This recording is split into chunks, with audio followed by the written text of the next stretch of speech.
कामयाबी का दिन क़यामत का दिन है। उस दिन सामने होगा कौन कामयाब है कौन नाकाम है। इसलिए ईमान का ऐसा है कि क़यामत के दिन को सामने रखे कि क़यामत के दिन मुझे कामयाबी का फैसला मिले, नाकामी का फैसला ना हो।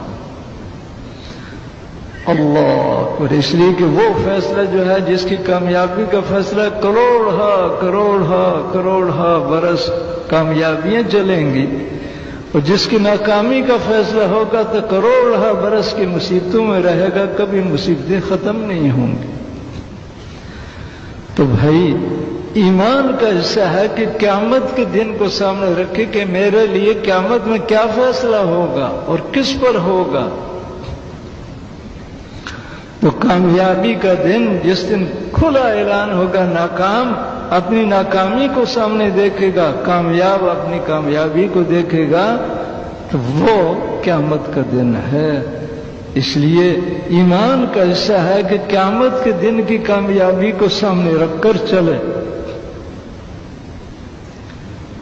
और फरमाया ईमान का हिस्सा है कि अच्छे बुरे हालात के फैसले अल्लाह की तरफ से हैं, उस पर यकीन हो कि दुनिया में भी जो हालात आते हैं वो अल्लाह के फैसले के मुताबिक आते हैं, और तबीयत के खिलाफ जो हालात आते हैं वो भी अल्लाह के फैसले से आते हैं।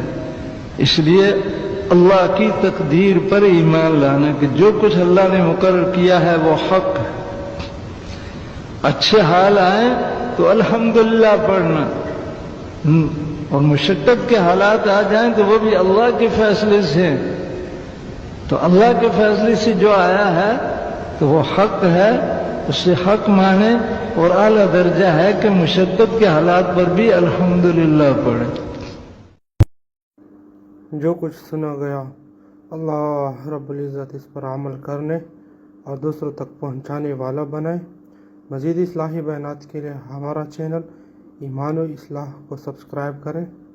जज़ाकल्लाहु खैर।